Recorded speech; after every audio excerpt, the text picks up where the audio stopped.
Voilà, bonjour à tous et à toutes. Bienvenue pour ce temps de Lectio Divina. Nous sommes donc le mardi 18h et c'est maintenant un de nos rendez-vous ensemble. Le principe de la Lectio, je vous le redis, ce n'est pas de chercher l'explication du texte, ce n'est pas de chercher le sens, ce n'est pas d'y prêcher dessus, mais c'est bien d'en goûter la saveur au niveau spirituel. C'est ce à quoi nous allons nous exercer maintenant. Alors, je vais lire 2 fois le texte et ensuite je vais en tirer quelques mots et après dire quelques paroles et nous conclurons ce moment sur une prière. Voilà. Alors, ce matin, j'ai pris, je ne sais pas si vous suivez les lectures du jour, mais j'ai pris la lecture de l'Ancien Testament et c'est un texte, vous allez voir, qui se prête véritablement à l'exercice de la lectio puisque c'est le texte d'Ézéchiel 47, Ézéchiel 47, et je prends au chapitre 1. Il me fit venir vers l'entrée du temple. Or, de l'eau sortait de dessous le seuil de la maison, vers l'orient, car la façade de la maison était à l'orient, et l'eau descendait au bas du côté droit de la maison, au sud de l'autel. Il me fit sortir par la porte nord, puis il me fit contourner l'extérieur jusqu'à la porte extérieure qui est tournée à l'orient. Et voici que l'eau coulait du côté droit. Quand l'homme sortit vers l'orient, le cordeau à la main, il mesura 1000 coudées. Il me fit traverser l'eau, elle me venait aux chevilles. Puis il mesura 1000 coudées et me fit traverser l'eau. Elle me venait aux genoux. Puis il mesura 1000 coudées et me fit traverser l'eau. Elle me venait aux reins. Puis il mesura 1000 coudées. C'était un torrent que je ne pouvais traverser, car l'eau avait monté, de l'eau pour un nageur, un torrent où l'on n'avait pas pied. Il me dit, « As-tu vu, fils d'homme ?» Il m'emmena, puis me ramena au bord du torrent. Quand il m'eut ramené, voici que sur le bord du torrent, il y avait des arbres très nombreux des deux côtés. Il me dit, « Cette eau s'en va vers le district oriental et descend dans la Araba. Elle pénètre dans la mer, et quand elle s'est jetée dans la mer, les eaux sont assainies. Et alors, tous les êtres vivants qui fourmillent vivront partout où pénétrera le torrent. Ainsi, le poisson sera très abondant, car cette eau arrivera là, et les eaux de la mer seront assainies. Il y aura de la vie partout où pénétrera le torrent. Alors, des pêcheurs se tiendront sur la rive, et depuis En-Kédi jusqu'à En-Eglaim, ce sera un séchoir affilé. Les espèces de poissons seront aussi nombreuses que celles de la grande mer. Mais ces lagunes et ces marais ne seront pas assainies. On les laissera pour avoir du sel. Au bord du torrent, sur les deux rives, pousseront toute espèce d'arbres fruitiers. Leur feuillage ne se flétrira pas, et leurs fruits ne s'épuiseront pas. Ils donneront chaque mois une nouvelle récolte, parce que l'eau du torrent sort du sanctuaire. Leurs fruits serviront de nourriture et leur feuillage de remède.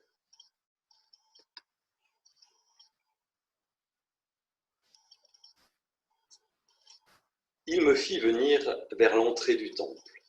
Or, de l'eau sortait de dessous le seuil de la maison, vers l'orient, car la façade de la maison était à l'orient, et l'eau descendait au bas du côté droit de la maison, au sud de l'autel. Il me fit sortir par la porte nord, puis il me fit contourner l'extérieur, jusqu'à la porte extérieure qui est tournée à l'orient. Et voici que l'eau coulait du côté droit. Quand l'homme sortit vers l'orient, le cordeau à la main, il mesura 1000 coudées. Il me fit traverser l'eau. Elle me venait aux chevilles. Puis il mesura 1000 coudées et me fit traverser l'eau. Elle me venait aux genoux. Puis il mesura 1000 coudées et me fit traverser l'eau. Elle me venait aux reins. Puis il mesura 1000 coudées. C'était un torrent que je ne pouvais traverser, car l'eau avait monté. De l'eau pour un nageur, un torrent où l'on n'avait pas pied. Et il me dit, « As-tu vu, fils d'homme ?» Il m'emmena, puis me ramena au bord du torrent. Quand il m'eut ramené, voici que sur le bord du torrent, il y avait des arbres très nombreux des deux côtés. Il me dit, « Cette eau s'en va vers le district oriental et descend dans la Araba. Elle pénètre dans la mer. Quand elle s'est jetée dans la mer, les eaux sont assainies. Et alors, tous les êtres vivants qui fourmillent vivront partout où pénétrera le torrent.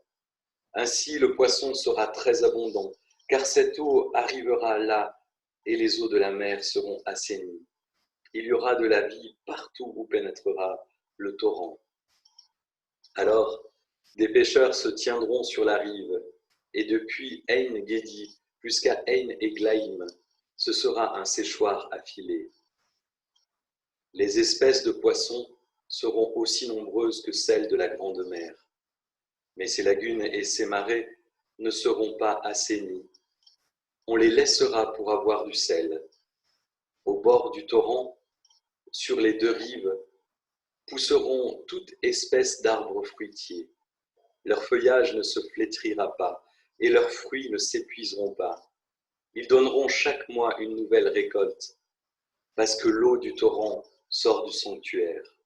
Leurs fruits serviront de nourriture et leur feuillage de remède. Alors, allons à la cueillette de quelques mots qui pourraient nous interpeller dans ce texte. L'eau, vers l'Orient, en bas, côté droit, sud, nord, Orient, le cordeau, la coudée, le torrent, fils d'homme, des arbres,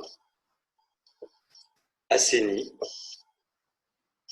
abondants, de la vie partout, du sel, nouvelle récolte, remède. C'est un texte qui me fait penser à un rêve. Un rêve, mais un rêve assez précis, puisqu'on a quasi le plan de cette maison dont on ne sait pas si c'est un temple ou une maison quelconque, un lieu qu'on aimerait habiter. C'est un peu des fois comme dans ces rêves quand on se retrouve dans un endroit qu'on croit reconnaître mais qu'on ne connaît pas beaucoup. Il y a aussi cette étonnante précision du plan et aussi de la marche que nous fait effectuer celui qui nous amène au milieu du torrent. Et là aussi, cela dépasse la réalité, parce que 1000 coudées, la coudée c'était l'unité de mesure, une coudée on pense que c'était à peu près 50 cm, et donc ça nous ferait avancer de 2 km dans le torrent, ce qui serait un peu trop. Et puis le rêve qui au début semblait assez agréable, cette promenade dans cette belle maison orientée nord-sud parfaitement, nous mène dans ce torrent qui au début nous rafraîchit les pieds, puis monte vers les genoux jusqu'aux reins, et puis qui finalement a failli nous noyer.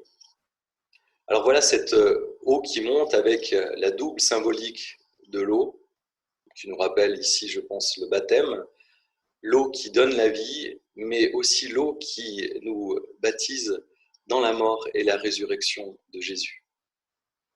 Et c'est un petit peu la fin de ce texte, puisqu'après cette frayeur, ce cauchemar où l'on se noie dans un torrent, eh bien renaît la vie, cette vie qui est un petit peu comme une nouvelle création. On retrouve toutes les espèces de plantes, d'animal, de poisson qui permettent la vie et la vie en abondance. Il y a même ces fruits et les feuillages aussi qui servent de remède dont on aurait bien besoin en ces temps difficiles. Et il persiste aussi le sel qui permet à tous ces aliments d'être conservés, et ça nous rappelle aussi le sermon sur la montagne, le sel qui fait la saveur de nos vies. Alors peut-être relisez ce texte d'Ézéchiel 47 pour vous remettre dans ce torrent qui ressemble à la vie, où on a parfois l'impression qu'on va se noyer, mais où la main qui veille sur nous nous prend et nous remet sur le rivage vers l'abondance de toutes les bénédictions qui nous entourent. Nous prions.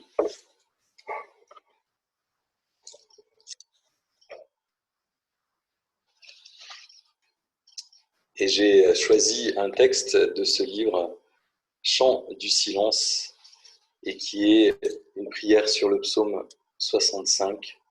Ô Dieu, la louange te convient, tu visites la terre pour la combler. Vivant imperceptible, subtil printemps de l'univers, gloire à toi. Pour ta tendresse sans défaut, de la première à la 11e heure, pour l'homme qui retrouve robe d'innocence et cœur nuptial dans ton intimité, gloire à toi.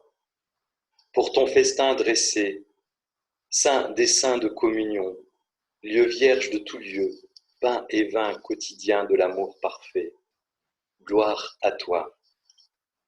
Pour ta droiture sans partage, qui inquiète et rassure, pour l'île lointaine, blanc visage de l'inconnu qui attire et exile, gloire à toi. Pour ta lenteur massive, où les tempêtes s'apaisent, gloire à toi. Pour le sable des étoiles qui brillent encore dans la nuit et le vertige du monde, gloire à toi. Pour cette agilité de sève qui monte aux veines de la terre et pour ce frisson d'attente qui couche les champs de blé jusqu'à l'heure de la moisson, gloire à toi. Pour l'année qui jubile aux vendanges d'éternité, pour le sourire du temps et cette verdeur qui vient à tout âge d'homme, gloire à toi. Pour le désert qui reverdit, la fleur nouvelle à l'amandier et le chant qui renaît sur les lèvres de la terre comme un baiser, gloire à toi. Vivant imperceptible, subtil printemps de l'univers, gloire à toi. Amen.